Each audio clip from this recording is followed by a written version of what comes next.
신명기 28장. 내가 내 하나님 여호와의 말씀을 삼가 듣고 내가 오늘 내게 명령하는 그 모든 명령을 지켜 행하면 내 하나님 여호와께서 너를 세계 모든 민족 위에 뛰어나게 하실 것이라. 내가 내 하나님 여호와의 말씀을 청종하면 이 모든 복이 내게 임하여 내게 이르리니 성읍에서도 복을 받고 들에서도 복을 받을 것이며 내 몸의 자녀와 내 토지의 소산과 내 짐승의 새끼와 소와 양의 새끼가 복을 받을 것이며 내 광주리와 떡반죽 그릇이 복을 받을 것이며 내가 들어와도 복을 받고 나가도 복을 받을 것이니라. 여호와께서 너를 대적하기 위해 일어난 적군들을 내 앞에서 패하게 하시리라. 그들이 한 길로 너를 치러 들어왔으나 내 앞에서 7길로 도망하리라.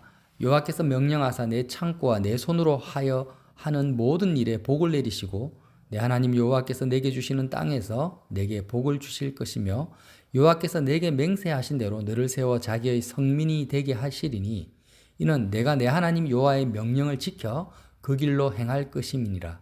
땅의 모든 백성이 여호와의 이름이 너를 위하여 불리는 것을 보고 너를 두려워하리라.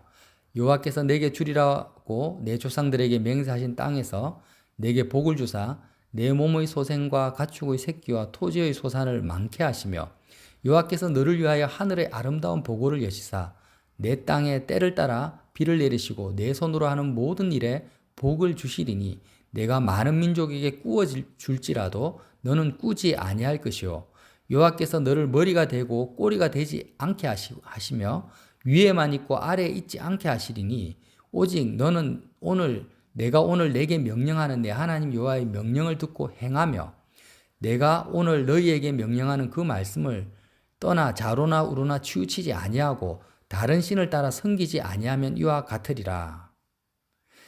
내가 만일 내 하나님 여호와의 말씀을 순종하지 아니하면 내가 오늘 내게 명령하는 그 모든 명령과 규례를 지켜 행하지 아니하면 이 모든 저주가 내게 임하며 내게 이를 것이니 내가 성읍에서도 저주를 받으며 들에서도 저주를 받을 것이요 또 내 광주리와 떡반죽 그릇이 저주를 받을 것이요 내 몸의 소생과 내 토지의 소산과 내 소와 양의 새끼가 저주를 받을 것이며 내가 들어와도 저주를 받고 나가도 저주를 받으리라.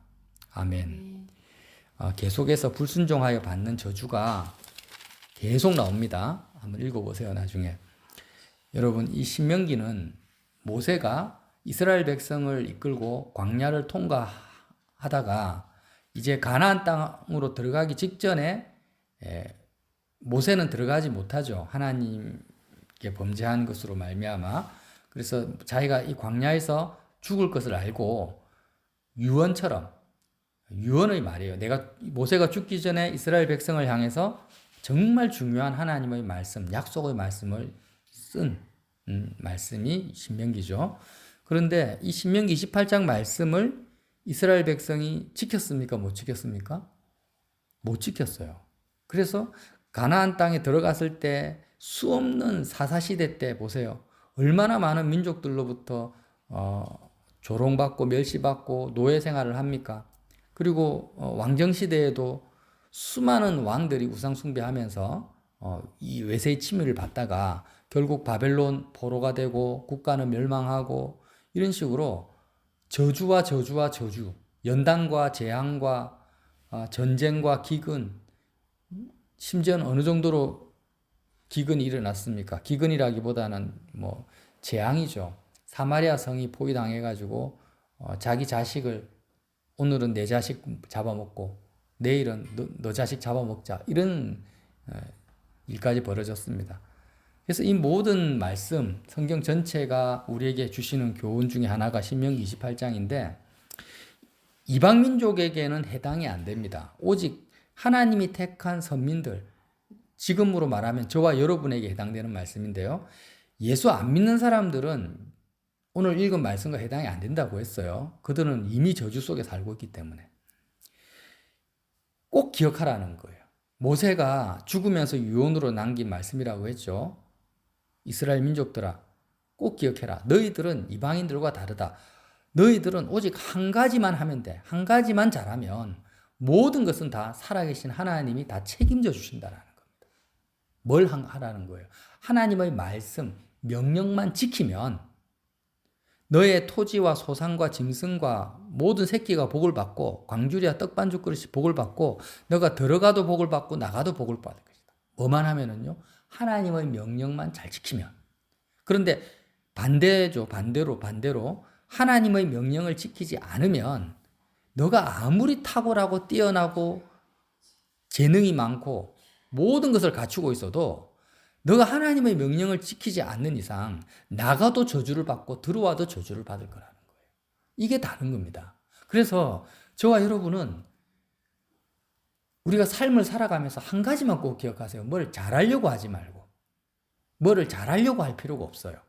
그리고 노후 준비를 하려고 할 필요도 없고 어떤 위험이나 지금 보면은 경제 위기다, 뭐 전쟁 위기, 경제 위기, 질병의 위험 이런 수많은 변수들이 있잖아요.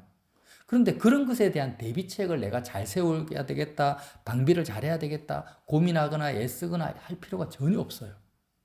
전혀 없고 뭐만 하면 돼요? 어떤 상황에서도 하나님의 명령만을 지키면 되는 것입니다. 심지어는 내가 불치병에 걸렸다. 의사가 당신은 앞으로 살 날이 3개월밖에 안 됩니다. 이런 말을 해도 거기에 전혀 신경을 쓸 필요가 없다라는 거예요. 왜요?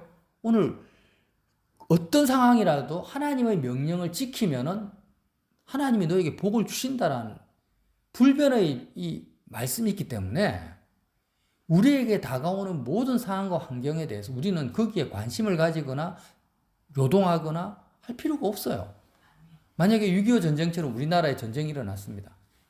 그래도 전쟁에서 어떻게 살아남을 것인가를 고민하지 말고 그 순간에도 뭘 하면 돼요? 나는 하나님의 명령을 지키는 데 목숨을 걸면 되는 거예요. 청년들도 마찬가지죠. 취업 문제 때문에 머리를 싸매고 어떤 직장에 갈 거냐, 장래, 나는 어떤 장래 직업을 가질 거냐 많은 고민들을 하고 있는데 그거 고민할 필요 없고 내가 선민이고 하나님의 자녀라면 그냥 하나님의 명령을 지키면 돼요. 그러면 복이 자동으로 따라오는 것입니다. 반대도 마찬가지죠. 세상 사람들처럼 뭐 온갖 좋은 음식을 먹고 특수 과외를 받고 인맥을 다 동원해도 하나님의 명령을 안 지키면 모든 저주가 그 사람에게 다 임한다라는 것입니다. 왜 이 말씀을 신명기 28장 말씀을 목사님들은 정확하게 잘 안 전하는지를 모르겠어요. 세상에 뭐 꼬리가 되고 뭐 꼬리가 되지 말고 머리가 돼야 되고 이것도 잘해야 되고 저것도 잘해야 되고 공부도 열심히 해야 되고 교회도 열심히 나와야 되고 전도도 많이 해야 되고 병자들도 돌아봐야 되고 중보기도도 열심히 해야 되고 너무 많은 것들을 성도들한테 요구를 하는 거예요. 그러니까 예수 안 믿는 사람들보다 예수 믿는 게 더 힘들어요. 그게 아니라 예수님은 우리에게 너희들은 어린아이가 되라. 그냥 하나님의 명령만 지켜라는 거예요. 근데 보세요. 하나님의 그의 모든 명령을 지켜 행하라니까 바리새인들은 어떻게 적용을 했습니까? 율법의 360 몇 가지를 다 지키려고 깨알같이 다 암송해가지고 그렇게 지켰단 말이에요. 그러니까 이게 말씀을 잘못 이해했다. 마태복음 22장 36절에 한 유대인의 22장 36절에요.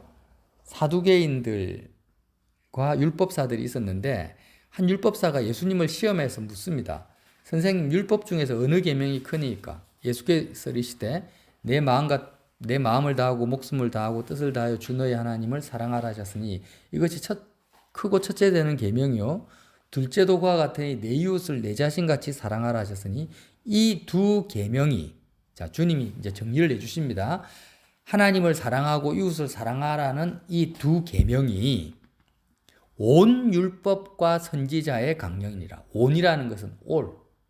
모든 율법과 선지자의 강력한 명령은 오직 두 가지의 계명으로 압축되어져 버리는 거예요. 뭐요? 하나님 사랑과 이웃 사랑인 거예요. 그런데 이웃 사랑과 하나님 사랑은 별개가 아니고 하나다 이렇게 말씀을 하셨거든요. 하나님을 사랑하는 그 사랑, 하나님 사랑이 겉으로 나타날 때 어떻게 나타나느냐? 마음을 다해서 하나님을 사랑하는 사람의 겉모양의 열매가 나타남이 이웃 사랑으로 나타나는 거죠. 그죠? 그래서 결국에는 뭐냐? 모든 계명은 그냥 하나님을 사랑하라는 거예요. 자, 아주 쉽게 우리가 적용을 해야 됩니다. 구약과 신약을 합쳐가지고 예수님 말씀 안에서 소화를 해서 쉽게 해석을 하면 이거예요. 내가 선민들아 너를 하나님의 자녀로 선택했다. 그러니까 너희들은 이방인들과 다르다. 너희들은 어떤 상황 속에서도 마음을 다해서 하나님 사랑하기만 하면 살아계신 하나님께서 너의 모든 것에 책임져 주시고 복을 주신다라는 거예요. 뭐만 하면 돼요? 하나님을 사랑하기만 하면 네가 아무리 어리석고 무식하고 능력이 없고 물질도 없고 돈도 없고 건강도 없고 외로운 참새 같은 인생이라 할지라도 너가 하나님을 사랑하기만 하면 하나님이 살아계시기 때문에 너의 모든 것을 책임져 주시고 너로 하여금 머리가 되고 꼬리가 되지 않게 하시고 들어가도 복을 받고 나와도 복을 받겠다라는 거예요. 이게 신명기 28장 내용의 본질입니다. 본질. 그래서 다시 한번 정리를 해볼게요. 내가 만약에 어마어마한 사건을 경험하게 됐어. 내일 당장 회사가 망하게 되고 사랑하는 사람이 나를 떠날 수밖에 없는 그런 엄청난 사건을 맞이했어. 그럼 우리는 그때 뭐 해야 됩니까? 이방인들은 그 문제를 해결하려고 발부둥을 치고 그 문제에 모든 마음을 다 쏟고 에너지를 다 소비하겠죠. 그러나 오늘 신명기 28장 말씀을 약속으로 받은 저와 여러분은 어떻게 해야 되겠어요? 나에게 당면한 모든 문제에 마음을 주는 것이 아니라 오히려 내 마음을 어디에 더 다 에너지를 쏟아야 돼요? 그 상황과 전혀 별개로 하나님을 사랑하는데 올인을 하면 된다라는 거예요. 이게 우리가 살아가는 삶의 방법입니다. 선민들의 생존법이에요. 필승법입니다. 필승법. 반드시 승리하는 법. 그러니까 교회에서 일반적으로 가르치는 중보기도의 오류가 여기에 있습니다.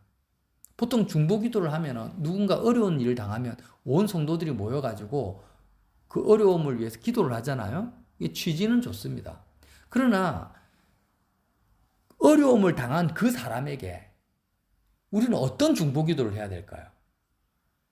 그 사람이 자신이 당면한 문제에 마음을 두지 않고 그 문제를 붙들지 않고 그 문제에 대해서 십자가에서 죽어버리고 그 상황 속에서 하나님을 사랑할 수 있는 믿음을 달라고 기도를 해야 되는 거예요. 지금 벌어진 그 상황과 사건은 이미 하나님이 알고 계시고 하나님의 주권 안에서 이루어진 거죠. 어떤 사건이라도 머리털 하나까지도 하나님이 세고 계시는데 그런데 하나님이 실수로 잘못한 일이 아니기 때문에 우리는 중보기도를 할 때 항상 뭘 기도해야 되냐면 그 사람이 처한 상황을 바꿔달라. 문제를 해결해달라고 기도하면 안 되고 그 사람이 지금 마음을 다해서 하나님을 사랑할 수 있는 믿음을 그에게 주십시오라고 기도해야 된다는 거예요. 그러면 그 문제에 대한 해결이 뭡니까? 복을 받는 거잖아요. 복을 받는 거예요. 그 복은 누가 주세요? 하나님이 주신다라는 거예요. 복을 구하지 말고 하나님의 명령을 지키면 되는 거예요. 그냥. 그거는 중보기도뿐만 아니라 나도 마찬가지죠. 우리도 마찬가지예요. 눈 뜨고 일어나면은 해야 될 일이 많고 또 여러 가지 부담감 있는 일이 생길 수도 있고 사건들을 우리가 만납니다. 그럴 때마다 우리는 꼭 한 가지를 기억해야 됩니다. 하나님을 마음을 다해 사랑하는 것 말고는 내가 할 것이 없다. 하나님이 나에게 요구하는 건 없다라는 거예요. 사람들은 자꾸 당신 이것도 해야 되고 저것도 해야 되고 이 문제도 풀어야 되고 이것도 대비해야 됩니다라고 계속 푸시를 가하지만 우리는 하나님의 말씀 앞에 서서 하나님은 나에게 요구하는 것은 아무것도 없다. 오직 한 가지밖에 없어요. 수고하고 무거운 짐진 자들아 다 내게로 오라. 내가 너희를 쉬게 하리라. 내가 너희에게 주는 멍에는 쉽고 가볍다. 예수님이 우리에게 주는 멍에는 뭐밖에 없어요? 하나님 사랑밖에 없는 거예요. 이거는 장애인도 할 수 있고 내일 죽을 병자들도 할 수 있고 누구든지 할 수 있는 거예요. 하나님 사랑은. 일단 마음으로 하는 거니까. 그래서 이 최고의 계명, 하나님 사랑을 하는 그 길을 누가 열어놓으셨습니까? 예수님이 열어놓으신 거예요. 내 힘으로, 내 의지로 사랑하려고 발부둥 치는 것이 아니라 예수님께서 열어놓으신 그 길을 주님을 따라서 가기만 하면 하나님의 사랑이 우리에게 주어지죠. 그 길이 뭡니까? 예수님과 함께 세상에 대해서 죽는 거예요. 그리스도와 함께 세상에 대해서 내가 죽어버린다는 그 의미는 나에게 당면하는 수많은 문제와 사건들에 대해서 내가 죽는 거예요. 죽어버리니까 그 문제는 죽은 자에게는 모든 것이 다 끝나버리니까 내가 세상에서 그리스도와 함께 세상의 십자가에 못 박혔다. 세상에 대해서. 이 말이 뭡니까? 세상에 대해서 죽었다라는 건데 많은 사람들은 세상에 대해서 죽지를 않죠. 살아있으니까 그 문제에 대해서 사건에 대한 자기 판단, 자기 생각, 계획, 자기 뜻, 자기 소원 이랬으면 좋겠다, 저랬으면 좋겠다라는 자기가 살아있어요. 자아가 살아있단 말이에요. 이렇게 자아가 살아서 그 문제를 내가 껴안고 붙들고 있는 상태에서는 하나님 사랑이 가능합니까? 불가능합니까? 그럼 불가능한 거예요. 그래서 우리는 예수님을 따라서 십자가에서 우리의 마음이 세상에 대해서 죽어버려요. 자녀가 애를 먹여도 자녀에 대해서 죽어버리고 직장 문제가 있어도 직장에 대해서 내가 죽어버려서 내 마음이 세상에 대해서 죽은 자가 되어 하나님 아버지 한 분만 그 한 분에게 내 마음을 이렇게 온전히 내어드릴 수 있는 그 길을 주님이 열어놓으셨으니까 그 주님을 따라서 십자가에서 죽고 주님과 함께 내 마음이 부활하는데 그 부활은 하나님 아버지의 사랑만을 내가 구하는 자가 된다라는 겁니다. 그렇게 될 때 어떻게 하겠다라는 거예요. 하나님이 너가 당면한 모든 것은 내가 책임지겠다. 복을 주겠다. 근데 여기서 복이라는 것은 내가 생각하기에 내가 생각하는 복이 아닙니다. 우리는 어떤 상황이 어떻게 되는 것이 나에게 유익한지를 압니까? 모릅니까? 몰라요. 우리는 알 수가 없어요. 지금 예를 들어서 내가 지금 돈을 많이 버는 것이 나에게 유익인지 돈을 조금 버는 것이 유익인지 나는 몰라요. 내 몸이 아픈 것이 나에게 유익인지 내 몸이 건강한 것이 나에게 유익인지 나는 알 수가 없어요. 그렇죠? 우리나라가 경제가 잘 되는 것이 우리나라에게 유익한 건지 IMF가 다시 와가지고 쫄딱 망하는 게 우리나라한테 더 유익인지는 모르는 거예요. 우리는 여호와를 경외해야 됩니다. 그래서 우리는 복이라는 것은 뭐냐? 하나님만이 아시는 나에게 가장 좋은 것을 하나님이 나에게 주시는 거예요. 하나님의 기준에서 결국에는 우리는 나중에는 알겠죠. 와, 하나님이 정말 나에게 복을 주셨구나. 지금은 모를 수도 있어요. 그렇지만 약속하셨어요. 십자가에서 그리스도와 함께 세상에 대해서 죽어서 하나님 아버지께 너의 모든 마음과 생각과 뜻과 성품과 목숨까지 하나님께 온전히 내어드리는 사람은 반드시 복을 받을 것이다. 그러나 이거 하나 하지 않고 네가 아무리 발부둥치고 애쓰고 돈을 많이 모으고 노력해도 너는 내가 택한 하나님의 자녀이기 때문에 너는 절대 복을 받지 못한다. 저주를 받는다라는 거예요. 그래서 이 말씀보다도 내가 더 세다고 생각하면 이 말씀 무시하십시오. 하나님보다 내가 더 강하다고 생각하면 이 말씀 던져버려도 됩니다. 근데 하나님하고 싸워서 내가 이길 자신이 없으면 이 말씀을 붙드시기 바랍니다. 말씀을 붙들고 세상 사람들의 어떤 사고방식이나 가르침을 쫓아가지 맙시다. 꼭 기억합시다. 그래서 마귀에게 속지 말고 마귀는 끊임없이 우리에게 너는 이것도 해야 되고 저것도 해야 되고 이렇게 하면 발을 잘못 헛디디면 큰일 나. 네가 잘못 선택하면 너 인생이 망해. 너가 이렇게 하면은 너 어떻게 할래? 너 노후 대책도 안 하고 어떻게 살래? 넌 집도 없잖아. 지금 금리가 어마어마하게 오르니까 지금 앞으로 이렇게 온갖 말을 다 하는데 매스컴을 통해서 거기에 귀 기울일 필요가 없다라는 거예요. 우리는 뭐만 하면 돼요? 예수님을 따라서 십자가의 길을 가서 내 마음이 하나님 사랑을 성취하면은, 이루기만 하면 된다라는 거예요. 얼마나 좋습니까? 얼마나 간단합니까? 얼마나 편합니까? 우리에게 하나님이 무거운 짐을 절대 주지 않습니다. 우리에게 부담을 주지 않으시는 분이에요, 하나님은. 우리에게 부담을 주지 않고 정말 오히려 더 단순해져라. 더 단순해지고 그냥 내가 살아있다. 내가 창조주다.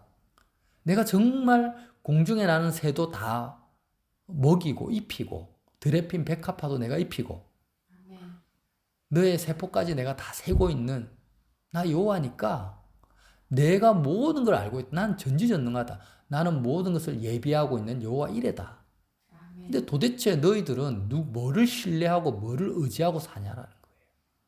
이스라엘 백성 이거 하나 안에서 끝없는 연단과 멸망 속에 빠져들어간 것입니다. 여러분, 우리가 정신을 차립시다. 세상 말에 귀를 기울이지 말고 여호와 하나님의 말씀, 그리스도의 말씀을 붙들고 십자가를 통해서 내 마음을 하나님께 드리는 것 외에는 내가 하지 않겠다. 그거 하면 하나님의 뜻이라면 중보기도도 하게 하시고 섬기게도 하게 하시고 돌아보게도 하게 하시고 공부가 필요하면 공부도 하게 하시고 뭐 직장이 필요하면 직장도 가게 하시고 하나님의 주권 안에서 뜻 안에서 모든 것을 다 하게 하십니다. 아멘. 그래서 바울이 뭐라고 합니까? 그리스도 예수 안에서 나는 모든 것을 할 수 있다. 이렇게 말씀을 하신 거예요. 그러나 그리스도 예수 밖에서는 아무것도 할 수 없는 거예요. 예수 안과 밖의 차이가 뭡니까? 하나님을 사랑하지 않은 상태에서는 난 아무것도 할 수 없다.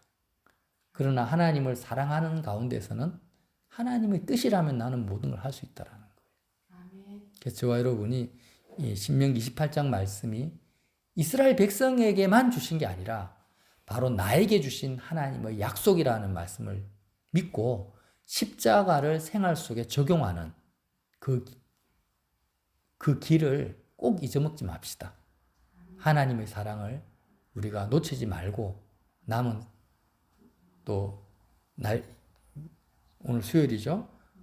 목금토일 계속 생활 속에서 이 말씀을 기억하시는 저와 여러분 되시기를 예수님 이름으로 빌어드립니다. 아멘.